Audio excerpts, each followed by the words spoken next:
इस वक्त की बड़ी खबर हम आपको दिखा रहे हैं कि बादा मंडल कारागार में बंद मुख्तार अंसारी की अचानक देर रात तबीयत खराब होने के बाद रानी दुर्गावती मेडिकल कॉलेज बादा में एडमिट कराया गया था, जहां आज मेडिकल कॉलेज में भारी सुरक्षा व्यवस्था के बीच मुख्तार अंसारी का इलाज चल रहा है। जिला प्रशासन ने मेडिकल कॉलेज के चप्पे चप्पे पर पुलिस बल तैनात कर दिया है। बिना चेक इन के कोई भी मरीज, तीमारदार और कोई भी व्यक्ति अंदर नहीं जा सकता है। मुख्तार अंसारी की तबीयत खराब होने की जानकारी भाई अफजाल अंसारी समेत परिजनों को दी गई थी। अफजाल अंसारी और मुख्तार अंसारी के बेटा उमर अंसारी बहू निखत बानो आज मुख्तार अंसारी से मिलने के लिए मेडिकल कॉलेज बादा पहुंचे हुए हैं। मुख्तार अंसारी के भाई अफजाल अंसारी ने बताया कि अभी हालात समान है, पेट में स्वेलिंग है। 7वीं बार मुख्तार अंसारी मौत के मुंह से बचे हुए। तो वहीं अफजाल अंसारी ने स्लो पॉइजन देने की बात बताई है। वर्दी वाले और बेवर्दी वालों पर भी दबाव की बात उन्होंने कही है। उन्होंने कहा कि ऊपर वाले पर हमें भरोसा है। अफजाल अंसारी ने सीधे सीधे उत्तर प्रदेश सरकार को और जेल प्रशासन को कटघरे में खड़ा किया है। अफजाल ने कहा कि उनका कहना है कि उन्हें स्वीट पॉइजन दिया गया है, उनके खिलाफ किया गया षड्यंत्र फिर बेअसर हुआ है। तो वहीं अब्बास अंसारी ने कहा कि उनकी कहानी खत्म करने का प्रयास हुआ है, लेकिन असफल हुआ है।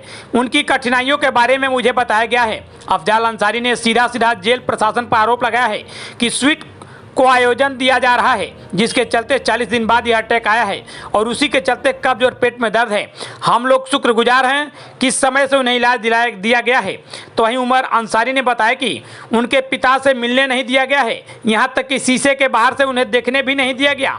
मैं 900 किलोमीटर दूर चलकर आया हूँ, रोजा होने के बावजूद यहाँ तक आया हूँ, लेकिन मुझे मेरे पिता से नहीं मिलने दिया गया है। हम ईश्वर से कामना करते हैं कि वह जल्द से जल्द स्वस्थ हों। वहीं उमर अंसारी ने कहा कि हमें न्यायालय पर भरोसा है, माननीय उच्च न्यायालय से हमें न्याय मिलेगा। मेरी बात भी हुई है, वो अभी काफ़ी दिक्कत महसूस कर रहे हैं। स्टमक प्रॉब्लम बहुत ज़्यादा है। कितने दिन से है? जी भैया लीजिए। ठीक। अब उनके अनुसार 19 तारीख को उन्हें खाने में जहरीला पदार्थ मिला के खिला दिया और तभी से वो ये प्रॉब्लम महसूस कर रहे हैं। टोपी थे ना तो मालूम। अब वो चरम पर जब पहुंच गया तो कल ये स्थिति थी। शायद लोगों को ये उम्मीद बन गई हो कि अब कहीं भेजने से भी बचना तो है नहीं, लेकिन अभी उनकी हियात है। तो यहाँ इसी मेडिकल कॉलेज में इससे पहले भी लगभग 40 दिन पहले इसी तरह का मामला आया था। जो खाना चख करके परोसता था उसको बीमार पड़ा, उसको भी हॉस्पिटलाइज किया गया। एक डिप्टी जेलर भी बुरी तरह से बीमार हुआ, वो भी खाना पकवाने का इंचार्ज था, वो भी मेडिकल कॉलेज तक एडमिट हुआ। नहीं तो क्या इनके साथ अन्य कैदियों के साथ इसका जिम्मेदार कि प्रदेश की व्यवस्था, कानून व्यवस्था, जेल की व्यवस्था सब हम करते हैं, इसलिए इसके जिम्मेदार हम हैं। आपकी भरोसा है सर, आपको इलाज जो किया कराया जा रहा है उस पर भरोसा है? यहाँ पर जो इलाज कराया जा रहा है उस पर हमको तो भरोसा ऊपर वाले पे है। हमने हमेशा कहा कि हमारा ये ईमान है कि जब दिन तय हो जाएगा, निश्चित हो जाएगा, तो एक सांस कोई ज्यादा जी नहीं सकता।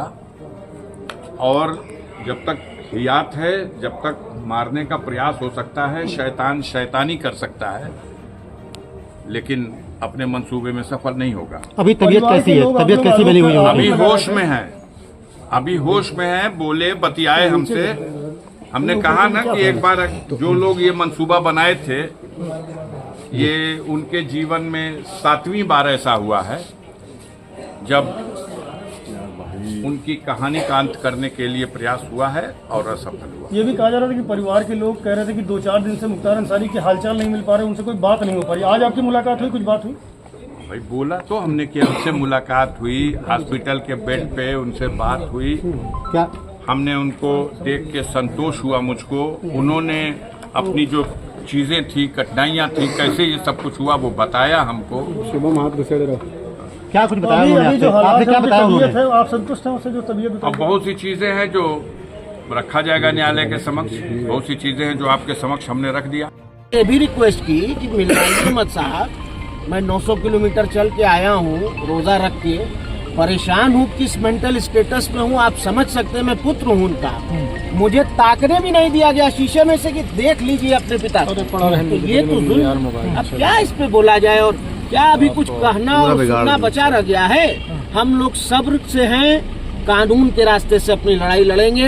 माननीय सर्वोच्च न्यायालय में इस मैटर को लेकर जा रहे हैं। माननीय सर्वोच्च न्यायालय देखिए वहां से जो आदेश आएगा उसी पे हमें कोर्ट से कहीं और अस्पताल में रेफर करने के लिए उसी पर हमें उम्मीद है। न्यायपालिका पर हमें विश्वास है, न्यायपालिका पर हम अटूट यकीन रखते हैं और हमें यकीन है कि जरूर अदालत से हमें न्याय मिलेगा। परिवार के और कौन लोग मिलने आए थे आपके साथ? सांसद जी आए थे, उनकी आपने बाइट ली है, अफजाल बाबा, और मैं आया था, मुझे मिलने नहीं दिया गया। मैं कल फिर आऊंगा और प्रयास करूंगा कि कल मुझे परमिशन मिले और मुझे अपने पिता को जो इतनी गंभीर हालत में उनको कम से कम देखने तक दिया जाए। ये इंसानियत और मानवता भी कोई चीज होती है।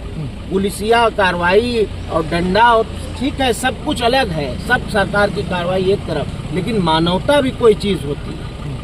मतलब पुत्र आप भेजते हो एक को, मैं अपने से तो आया नहीं, आपने तार से सूचना भेजी जिसमें मेरा आखिरी पैराग्राफ में 2 ही नाम लिखा है आपने, एक अफजाल अंसारी उनके भाई, एक उमर अंसारी उनके पुत्र, जिसमें से एक आदमी को आप मिलने दोगे? ये देखिए, ये साफ लिखा है मेरा नाम इसमें, आप चाहिए दिखाइए भी, ये मैंने सोशल मीडिया पे भी डाला, पुत्र उमर अंसारी और भाई अफजाल अंसारी, सांसद दोनों के नाम लिखे हैं इस पे, लेकिन नहीं मिलने देंगे। क्यों नहीं मिलने देंगे साहब? इसका कोई जवाब नहीं। जाइए कप्तान साहब से मिलिए, जाइए डीएम साहब से मिलिए, जाइए डीआईजी साहब से मिलिए, जाइए डीजी साहब से मिलिए, जाइए मुख्यमंत्री साहब से मिलिए। जानबूझ के चीजें कर रहे हैं। अब सब आप लोग को भी पता है, सब देश भी देख रहा है, दुनिया भी देख रही है और 24 नजदीक है। बस मेरी अभी इस वक्त यही प्रार्थना है कि वो स्वस्थ हो जाए, ठीक हो जाए। 24 में क्या कुछ रहने वाला है? जो होगा भैया वो आपके भी सामने आ जाएगा, हमारे भी अब कितना दिन ही बचा है। मेरी फिलहाल ये कामना है, एक पुत्र होने की नियत से। बाप सब कुछ होता है। मेरे 25-26 साल के जीवन में मैं 25 साल अपने बाप के बगैर रहा हूँ। मैं उनके जीते जी उनसे दूर रहा हूँ। हमने होली की, दिवाली की खुशियाँ नहीं देखी, हमने ईद की, बकरीद की खुशियाँ नहीं मनाई, क्योंकि मेरे बाप नहीं थे हमारे पास।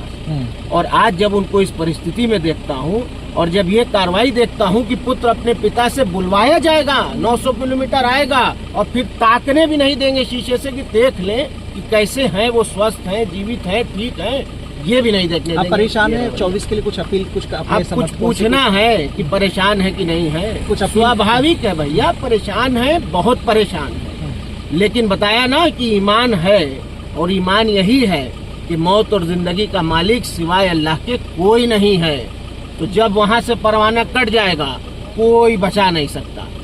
जेल में ही उनको जहर दिया गया था, वो लखनऊ के पीजीआई अस्पताल में एडमिट रहे और तबीयत उनकी बहुत दिन खराब रही। उसके बाद फिर ले आके वापस बांदा में उनको वो किया, ले आके रखा।